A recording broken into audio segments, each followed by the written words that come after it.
Halo, selamat ketemu kembali dengan saya, Tonan.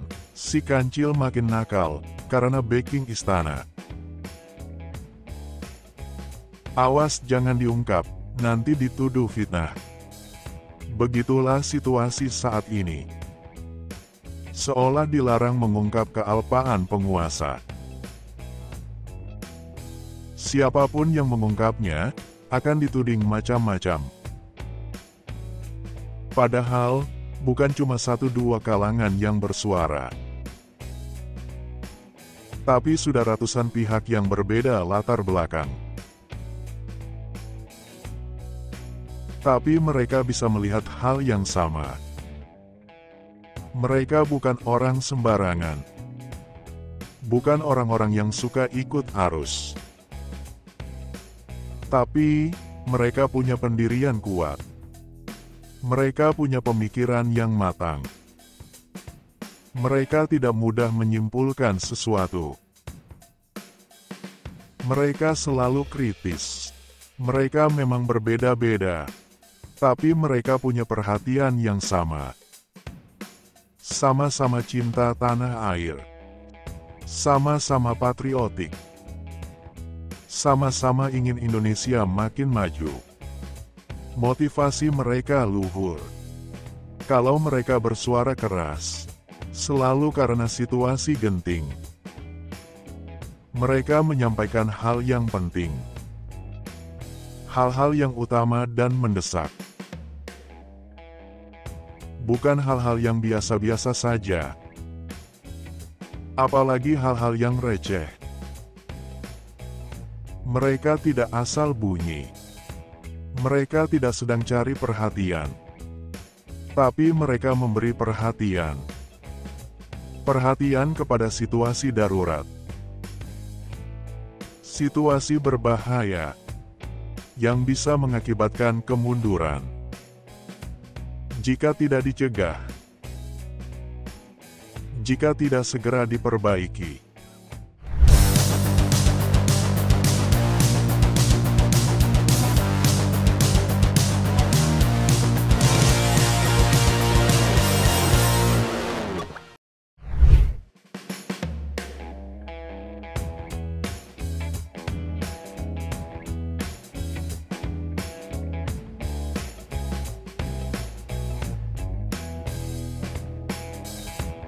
Integritas pemilu, termasuk Pilpres,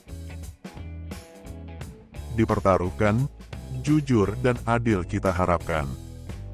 Harus terlihat pada seluruh proses pemilu. Rakyat harus bisa mempercayai seluruh proses tersebut. Sehingga mereka mau menggunakan hak pilihnya. Sehingga rakyat datang ke tempat pemungutan suara. Pemilu harus dilakukan secara transparan. Hal itu untuk memastikan setiap orang bisa mengetahui integritas pemilu. Dan mendapatkan informasi yang mereka perlukan. Pemilu semestinya inklusif. Itu bukan hanya tentang pemilik suara diperbolehkan menggunakan haknya. Tapi juga partai-partai politik diperbolehkan untuk berpartisipasi tanpa kekerasan. Semua kontestan dapat berkampanye tanpa diskriminasi. Semua mendapat keadilan. Pemilu yang berkualitas tinggi memberi kuasa kepada pemilih. Kuasa untuk memilih pemerintahan mereka. Dan kuasa untuk meminta pertanggungjawaban pemimpin mereka.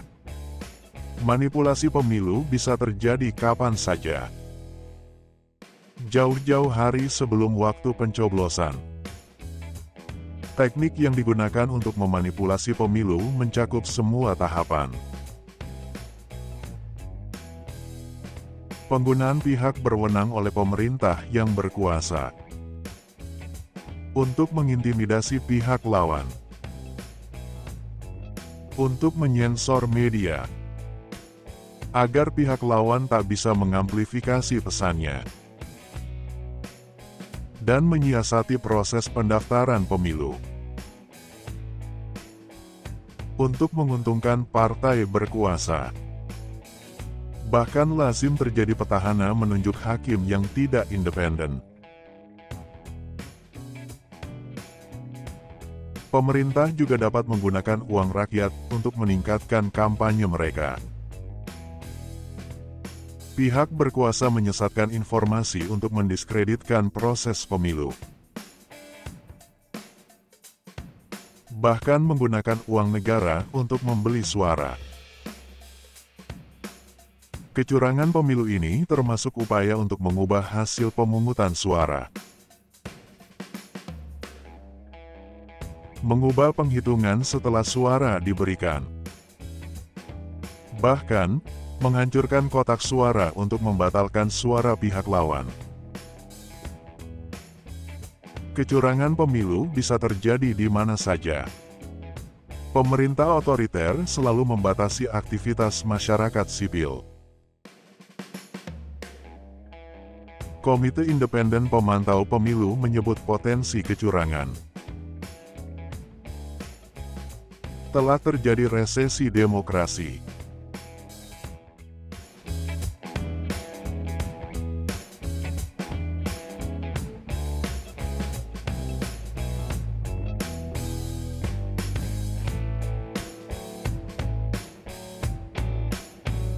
Mudah sekali penguasa menuding para pihak yang bersuara kritis.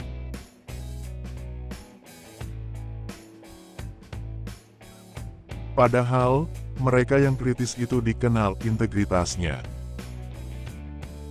Mulai dari para budayawan, akademisi, bahkan agamawan. Kalau mereka tidak kritis, malah membahayakan demokrasi. Kalau mereka tidak bersuara saat genting, malah membahayakan negara.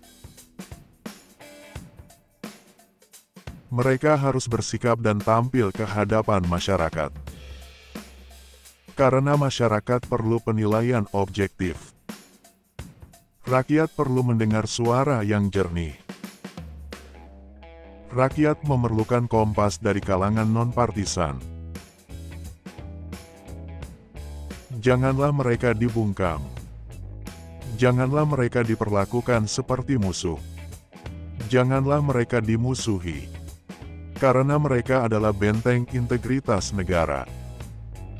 Ketika penguasa kehilangan integritasnya, ketika integritas mereka runtuh, maka negara membutuhkan suara kenabian. Negara membutuhkan suara integritas sebagai tiang penopang yang menopang kehidupan bernegara, sebagai cahaya terang yang menyinari jalan berbangsa. Tonan sangat sedih akhir-akhir ini mendengar banyaknya kecurangan, baik yang sudah terjadi maupun berbagai potensi yang akan dilakukan. Pihak penguasa kelihatannya semakin kalap. Presiden Jokowi pun semakin tidak jelas. Malah bertolak belakang dengan revolusi mental. Kemana revolusi mental, Pak Jokowi? Mengapa Bapak tergoda oleh bujuk rayu Prabowo? Kami sudah bersusah payah membela Bapak. Mengapa kini Bapak memusuhi kami?